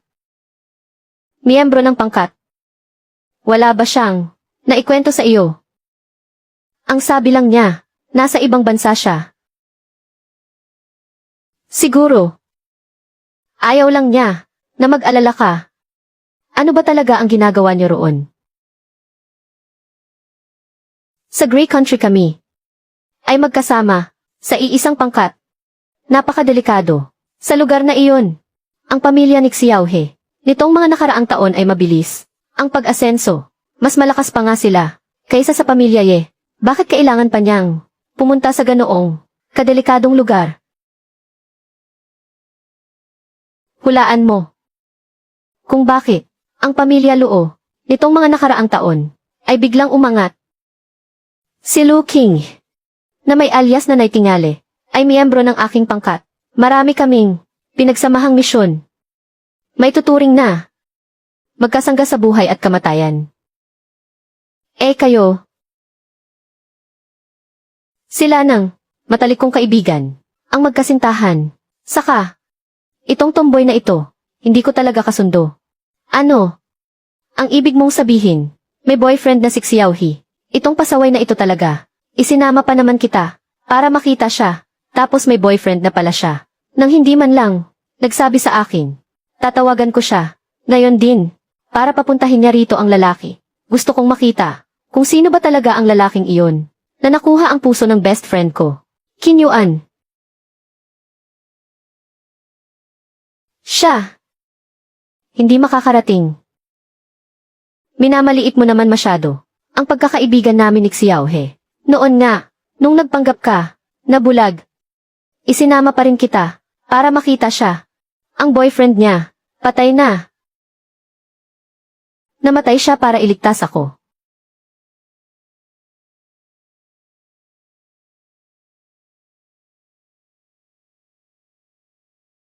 Nabubuhay ka sa liwanag, habang ako ay nabubuhay sa dilim. May mga panganib na ayaw kong masangkot ka pa. Kahit mayroon lang, 1 sa 100,000 pag-aalinlangan. Ayoko pa ring ilagay ka sa panganib.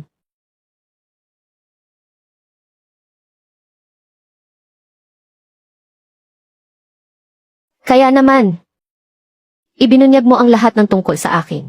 Nang ganun-ganun na lang, ang ipagkanulo ka, ay mas mabuti kaysa hayaan siyang mabuhay sa takot.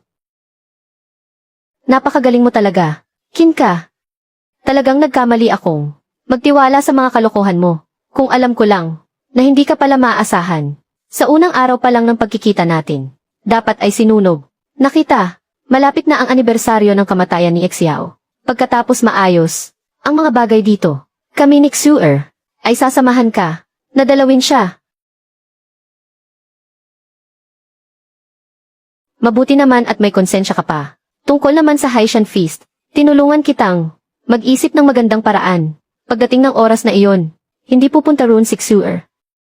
Mahusay ang ginawa mo. Sigurado ka ba talaga na ang Qin na iyon ay lilitaw sa Haitian Feast? O kaya naman, sigurado ka bang hindi siya patay? Ang mga tauhan ko ay naghanap na sa malapit na mahigit 100 nautical miles ng karagatan. Ngunit wala pa ring nahanap na bangkay niya. Si Qin at ang tatay ko ay hindi magkatulad. Isa siyang makapangyarihan at tusong tao. Hanggat hindi ko nakikita ang bangkay, hindi ko paniniwalaang patay na siya ng ganoon na lang. Sige, ikaw ang bahala. Siya nga pala, may isa pang bagay. Huwag mo na akong masyadong kakausapin kung hindi naman kailangan. Ako ang pinakamatalik na kaibigan ni Xuer. Ikaw naman ang asawa niya. Kaya sa pagitan nating dalawa, mas mabuting umiwas tayo sa hinala.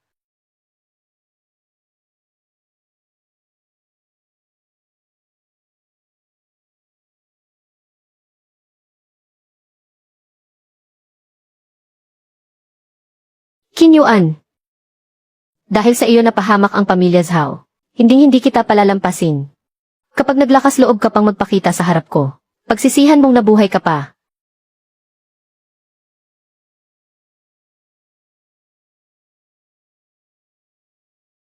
Ano ba talaga ang ginawa mo? Katapusan na ng pamilya Zhao. Ano, Qin Yuan? Hindi ba't nagmamalasakit ka kay Kingsu?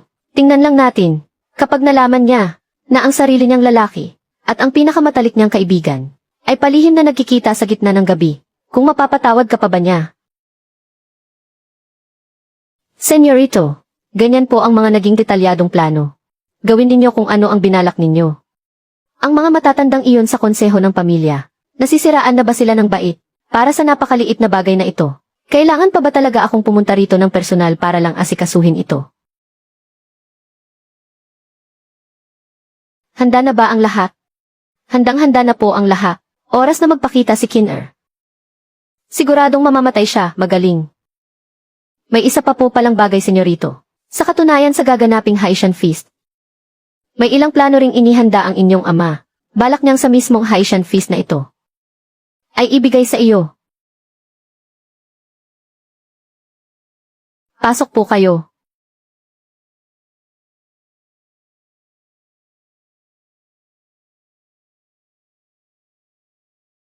Tito Xiao. Heto. Ito ang imbitasyon para sa Haichayan Sheng.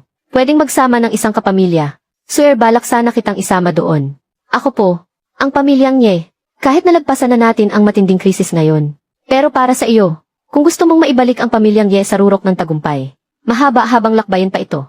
Ang Haichayan Sheng ay ang lugar kung saan ang buong mundo maging. Nagtitipon-tipon ang mga sikat at mayayaman sa buong katimugan. Kung makakagawa ka ng mas maraming koneksyon doon, baka makatulong ito sa pamilyang Ye.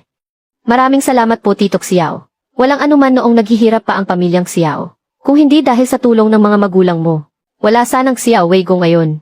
Kahit na napakahalaga ng imbitasyong ito, hindi pa rin ito mapapantayan ang kabutihan na ipinakita ng tatay mo sa akin noon.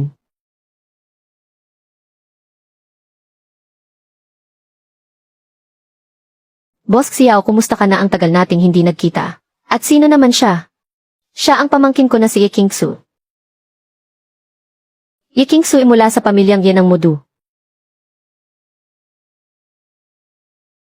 Ano bang ginagawa mo? Di ba sinabi ko sa iyo na gamitin ang pangalan ng partner natin para imbitahan si Xuer sa handaan mamayang gabi? Bakit hindi mo na siya makontak ngayon? Xiao He ako. Xuer. Bakit siya nandito? Sige na, mamaya na nga lang tayo mag-usap. Nakikita ko na si Xuer. Xuer. Xiao He, bakit nandito ka rin? May bigla ang inasikaso si Papa, kaya ibinigay na lang niya sa akin ang imbitasyon. Kinyuan, ikaw talaga. Mukhang may malaki talaga akong utang sa iyo. Makikipag-blind date ka na nga lang. Kailangan pa kitang pagtakpan. Kung hindi ko lang inaalalang masaktan si Xuer, hindi ko gagawin to. Xuer, pwede mo ba akong samahan sa banyo? May napakahalaga akong bagay na sasabihin sa iyo. CJ. Hoy Kin, hanggang dito na lang ang maitutulong ko sa iyo. Ayusin mo na agad ang mga problema rito para magkaroon naman ng linaw kay Xuer.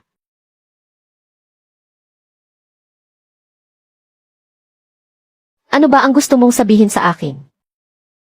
Sa totoo lang, may isang bagay akong ipinagsinungaling sa iyo. Nitong mga nakaraang taon na nasa ibang bansa ako, hindi talaga ako nag-aaral doon. Kundi, ako, alam ko na. Alam mo na. Sinabi na sa akin ni Kinyuan. Pati ang tungkol sa relasyon ninyo, at maging ang tungkol sa kasintahan mo. Salubungin natin, ang nag-organisa ng Haitian Feast, ang pangunahing tagapagmana ng pamilyang Qin, ang tagapagmanang si Kinyuan, para magbigay ng kanyang mensahe sa entablado. Haitian Feast, magpapatuloy ang lahat gaya ng dati. Para sa huling bahagi ng handaan ang subasta para sa kawanggawa. Bukod sa kikitain sa subasta, magbibigay ang pamilyang Qin ng 1 bilyon. Para sa mga gawaing kawanggawa, ako mismo si Kinyuan ay magbibigay ng 500 milyon. Para sa pagpapatayo ng mga paaralan ng pag-asa. Bukod pa rito, maghahandog din ako ng isang napakahalagang kayamanan. Bilang huling bagay na isusubasta. Buwisit naman. Sana sinabi mo ng mas maaga, na ikaw pala ang panganay na tagapagmana ng pamilyang Qin. Dahil sa iyo ay nawasak ang pamilya ko. At ngayon naman ay nagpapanggap kang mabuting tao. Humanda ka sa akin, Kinyuan. Magsisimula na ang magandang palabas.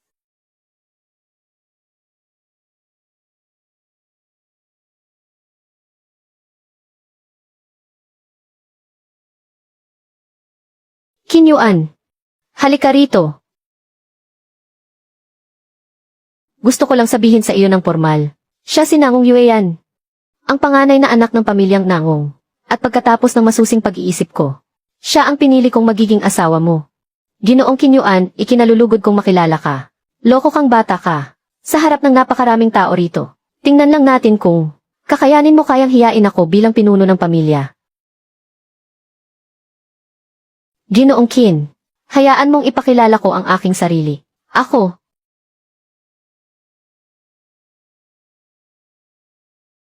Iyon ay Yuan. Xuer, baka hindi ganoon ang nangyari. May hindi pagkakaunawaan dito.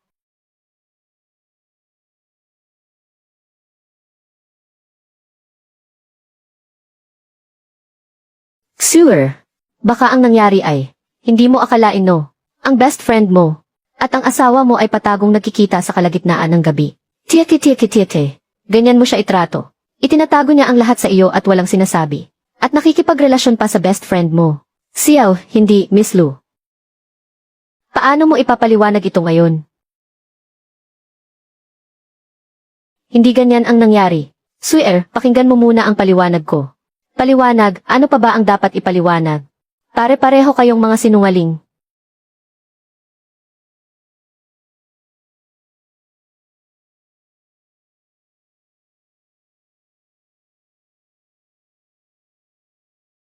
Sa wakas, kumagat din sa pain. Gusto mo bang malaman ang buong katotohanan? Hihintayin kita sa may deck. Siguraduhin mong mag-isa ka lang napupunta rito. Sa madaling sabi, may tiwala akong magiging mabuti akong katuwang mo sa buhay. Upang tulungan kang pamunuan ang dambuhalang pamilya Qin. Pasensya ka na, may asawa na ako.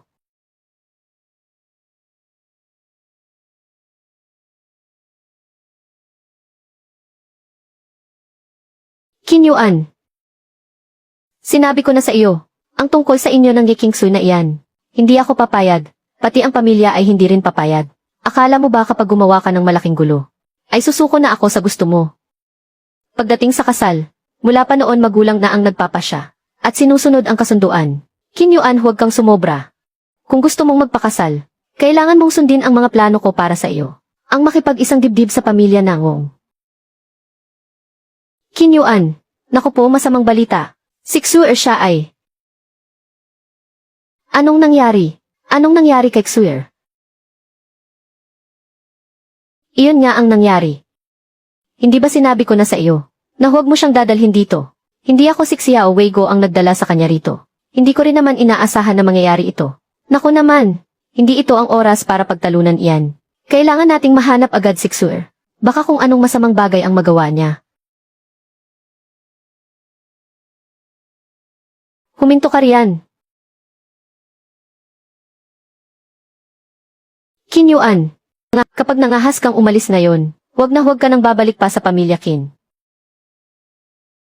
Sinabi sa akin ni Xiao He, na si Yuan ngayong araw na ito, ay may gagawing napakadelikadong bagay. May isang tao siyang kailangang patumbahin. Napakarami na niyang nagawa para sa akin. Tinulungan niya ang pamilya Ye na malagpasan ang matinding pagsubok. Marahil ito na nga, ang tanging bagay na magagawa ko para sa kanya.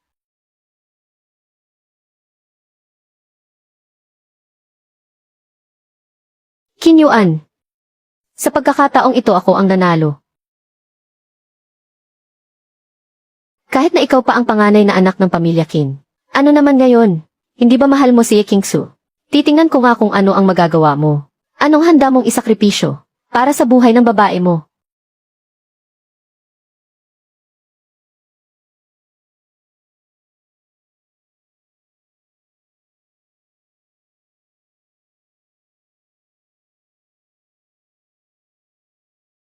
Xuer. Qin Yuan, kung gusto mong mabuhay si Yekingsu, pumunta ka sa Pasilyo 11. Sa may likod ng deck, siguraduhin mong mag-isa ka lang napupunta. Dahil kung hindi, sinisiguro ko sa iyo, bago ka pa makarating, ang babae mo, ay itatapon ko sa dagat para ipakain sa mga isda. Zhao Yan, kapag ginalaw mo kahit isang hibla ng buhok ni Xuer, sisiguraduhin kong mamamatay ka. Qin Yuan, sa tingin mo ba sa sitwasyong ito, takot pa ba ako sa iyo? Bangkarote na ang pamilya Zhao. Wala na akong natitirang mawawala sa akin. Tama na. Bibigyan lang kita ng 3 minuto. Kapag hindi ka sumipot, siguradong mamamatay si Yekingsu. Qin Yuan. Niloko at tinanggay ni Zhao Yan si Xuer. Hayaan mo akong mag-isang pumunta roon. Bumalik ka muna sa banquet hall. Napakahalaga ng plano natin ngayong gabi. Hindi tayo pwedeng pumalpak. Kapag hindi ako nakabalik, ikaw na ang humalili sa pamumuno ko. CJ. Kim Yuan, ngayon ang luma at bagong atraso mo. Pagsasamahin kong sisingilin sa iyo. Oh, gising ka na pala. Zhao Yan. Ang mga larawang natanggap ko. Ikaw ba ang nagpadala sa akin? Tama. Akala ko nga. Ay ang taong kalaban ni Ayuan. Hindi ko akalaing siya pala iyon. Yi Qingsu. Mas mabuti pang gising ka na. Gusto kong makita mo mismo gamit ang sarili mong mga mata. Kung paano ang lalaking mismong ikaw ang pumili ay mamatay sa mismong harapan mo. Sa lagay mong iyan. Totoo na hindi ko nga kaya kung ako lang. Kaya nga nandyan ka, hindi ba? Palihim ko nang inimbestigahan at nalaman ang katotohanan. 10 taon ang nakalipas, iniligtas mo si Kim Yuan. Maging sa pag-ibig man o sa utang na loob. Imposibleng hindi kanya iligtas. Ikaw. Sino ka? Hindi na kailangang malaman ng isang patay ang ganyan karaming bagay. Huwag. Saklolo. Hindi ako marunong lumangoy.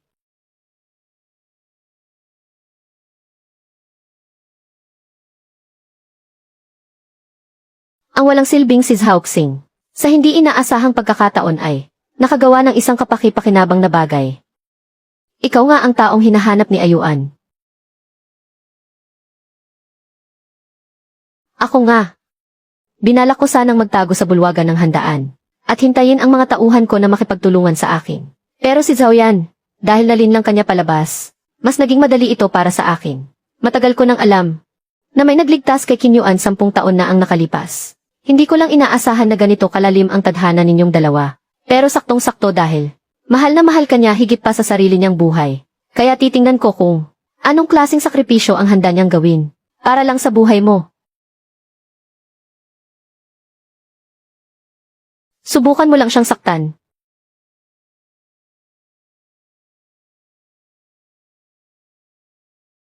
Huminto ka, humakbang ka pa ng isa, at papatayin ko muna siya.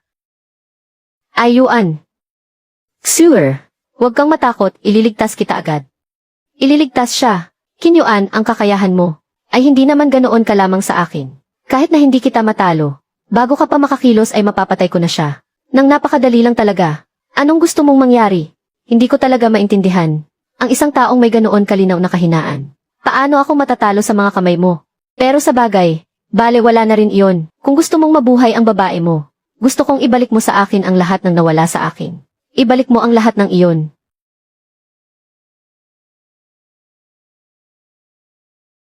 Kim Yuan, huwag mo akong sisihin kung maging marumi akong maglaro. Ang nananalo ang naghahari, ang talo ay walang silbi. Iyan ang batas ng mundo. Masyado mong pinapahalagahan ang damdamin mo. Kahit ang posisyon ng pagiging pinuno ng pamilya na napanalunan mo na, ibinigay mo pa sa walang kwenta mong ama. Ang taong tulad mo ay hindi talaga magtatagal. Ganoon ba? Paano mo naman nasabing, masyado akong nagpapahalaga sa damdamin? Tigilan mo na iyan. Huwag ka nang umastang misteryoso dyan. Kilalang kilala na kita. Gusto kong sirain mo ang sarili mong kakayahan. Ibigay mo sa akin ang singsing ng pinuno ng pamilya. Kung hindi, ngayon din, pupugutan ko siya ng ulo sa harap mo. Ayuan, huwag, umalis ka na. Huwag kang makikinig sa kanya. Manahimik ka. Sabi nila ang kaaway mo ang siyang pinaka nakakakilala sa iyo. Pero sa nakikita ko ngayon, Tito, hindi ka pa karapat-dapat na maging kaaway ko. Anong sabi mo? Hindi mo naman siguro iniisip na, dahil lang sa pagpapahalaga ko sa damdamin, kaya ko ibinigay ang posisyon ng pagiging pinuno ng pamilya. Para sa tatay ko, hindi ba? Ikaw, anong ibig mong sabihin? Masyado kang maingat na tao. Kung ako ang umupo sa posisyon ng pinuno ng pamilya, mananatili ka lang na nakatago sa dilim, at hinding-hindi ka na magpapakita habang buhay. Kaya hinayaan kong ang taong pinakamaliit sa paningin mo ang siyang umupo sa posisyong matagal mo nang inaasam-asam. Kaya naman gagawin mo ang lahat kahit ano pa ang mangyari, para lang mabawi ang lahat.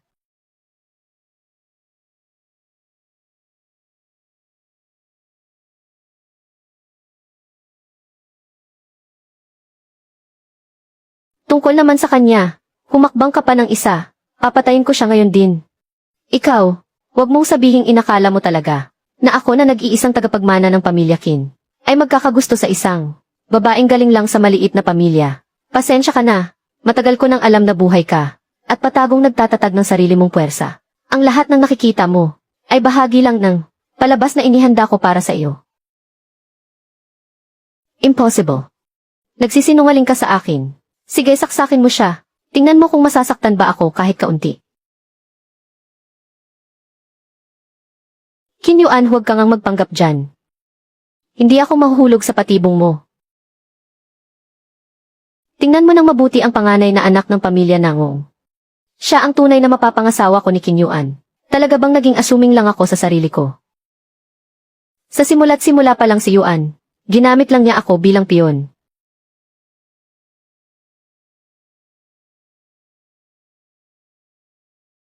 Ikaw.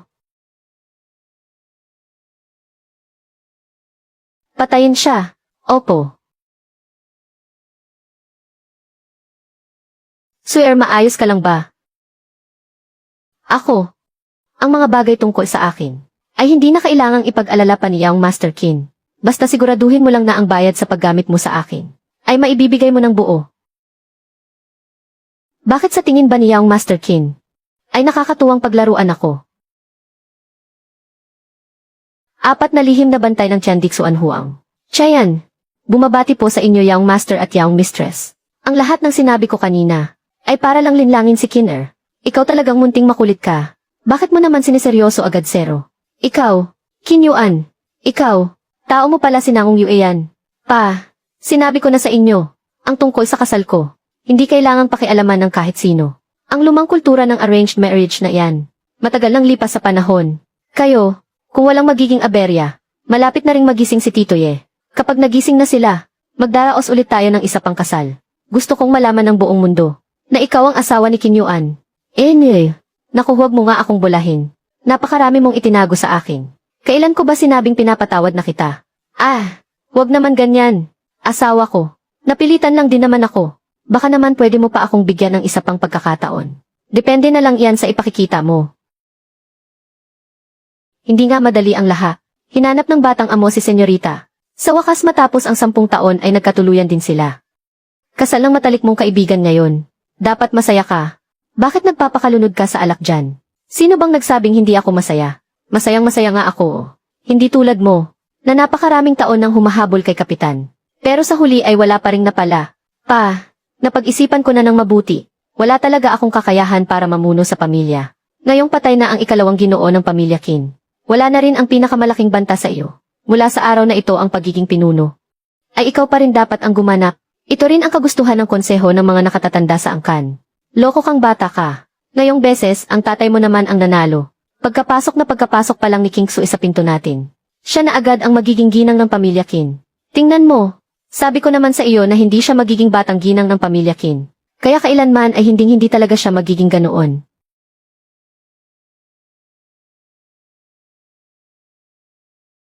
Pa, ma, dinala namin ang bata rito para makita kayo.